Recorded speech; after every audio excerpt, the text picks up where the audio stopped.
Hey guys, welcome back to the channel. So this is our $1 million 3-bedroom condo in Singapore.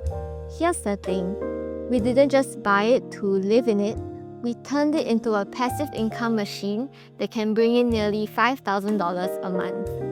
We bought this place brand new and spent about $25,000 on the setup. No hacking, no fancy built-ins. And this included everything from furniture, lighting, and appliances. There are 3 rooms in this condo and each room can fetch about $1.5 to $2,000 a month. And in this video, I'll share with you exactly how. If you're new here, my name is Joanna. I used to work in tech, and about a year ago, my husband and I quit our jobs to travel full-time. And in this video, I'll share with you the passive income framework that we used to unlock financial freedom for ourselves in our 20s, where we got married, bought a home, and micro-retired. And I pretty much exclusively attribute that to this framework. Of course, everything I'm going to mention in this video will be linked in timestamps, so feel free to skip around the video if you feel like it. Let's jump right into it. There are basically 2 stages to this method. In the first stage is the foundation stage. In the second stage is the leverage stage. In the foundation stage, the main objective is to figure out what assets to buy, how to make the smartest choice, and how we can afford them to set the safest foundation for your future wealth. And in the leverage stage, we now focus on building income that doesn't depend on trading time for money. By pursuing only leverage work, filtering opportunities through 4 criteria, and shifting your identity from employee to entrepreneur or retired because you don't actually now need to work a 9 to 5 to survive. The idea is that once both stages are in place, you no longer rely on luck or timing. So even if your job changes, your income doesn't have to. So that was a general overview. Let's dive in to talk about foundation and leverage in turn. The broad objective of the foundation stage is simple. Build a base of low-risk, high-return assets that doesn't need your constant attention or for you to work endlessly to maintain it. We're not trying to get rich overnight. We're building a base or structure to grow our wealth that almost feels kind of boring, but because it is working. Once this foundation is set, everything will become easier. You no longer need to ask, what should I invest in? Am I behind in life? Because you have clarity and you have a plan. Now, you can build a life that is not surrounded by your job. Your job starts to serve the life that you want. A lot of financial influencers love to say, just put it into the S&P 500. So you can see, the S&P 500 started in 1980. And since that time, this is what the US stock market has been doing. The S&P 500 had an annualized return of 10.72%. But what they don't often tell you is that these returns are only likely to materialize only if you stay invested long enough for at least 10 years and if you hit the market's best days. But here's the reality. Many people panic.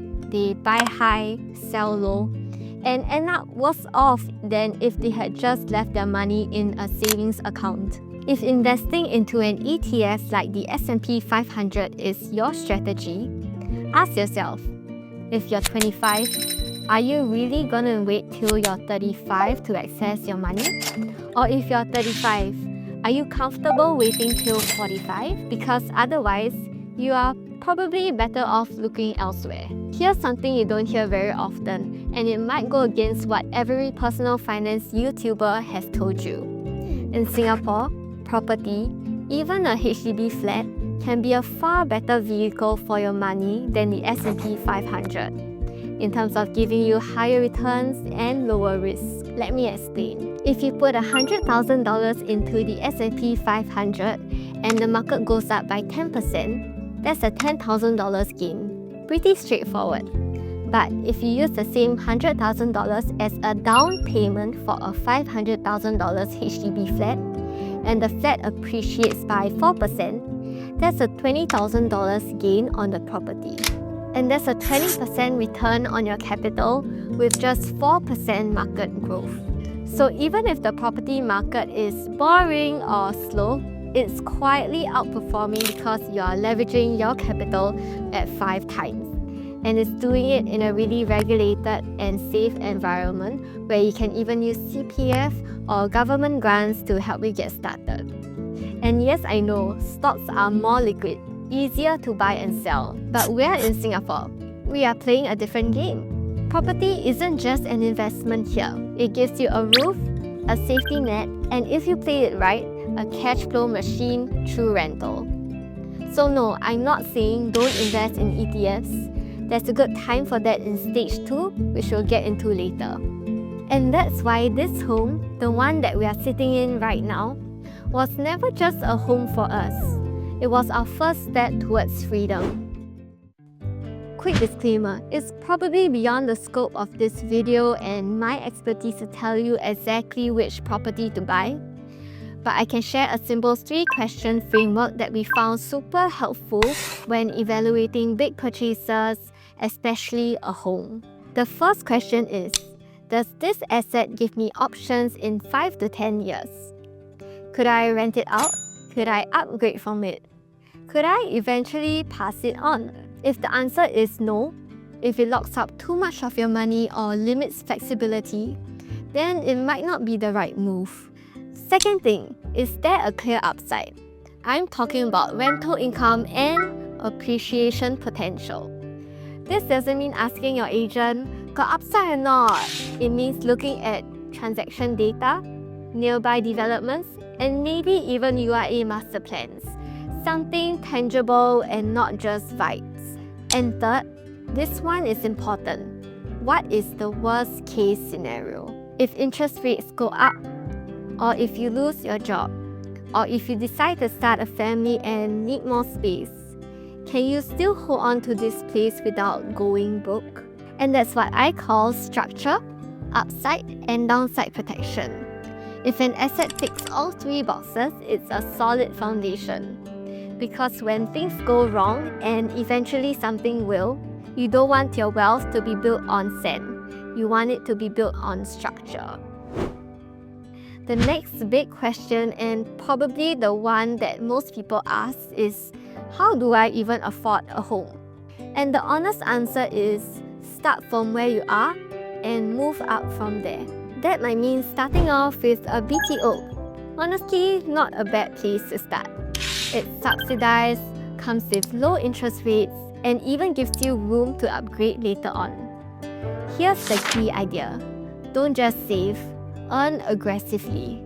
In Singapore, increasing your income has a much higher impact on home affordability than just cutting back on lattes or budgeting more tightly. And that is why I often tell friends, if you're early in your career, to look for roles in tech or sales because the median salary is much higher and performance-based upside is real. That's where both of us started. For us, it was never about chasing status. It was to give ourselves more options faster. So when we bought our house, we didn't go big on renovations or aesthetics. We spent $25,000, did most of the work ourselves, including lime wash painting, just to make it functional, flexible, and rental ready. And because that structure was right, the setup paid itself back within the first year. So here's what you walk away after completing the foundation stage. You got a clear asset strategy that is based on your current life stage. You know how to afford it without burning out or overstretching. And most importantly, every step you take is validated by logic and not luck. At this point, you're no longer chasing trends. You're not asking yourself, what should I invest in next? Or am I falling behind? Because you have already made a high conviction decision, one that is built on momentum. And with that solid base in place, you're ready to move to the next phase, where we stop thinking like high performers and start thinking like wealth builders. Now that your financial foundation is set, it's time to build real freedom. That's what stage 2 is for. Instead of earning more by working more, you start building leverage, systems that scale without you. Instead of asking, how do I earn more? Shift that question to, how do I earn without needing to be there? That's where real freedom starts. Not by quitting randomly, but from knowing you could because you have a solid foundation that supports you.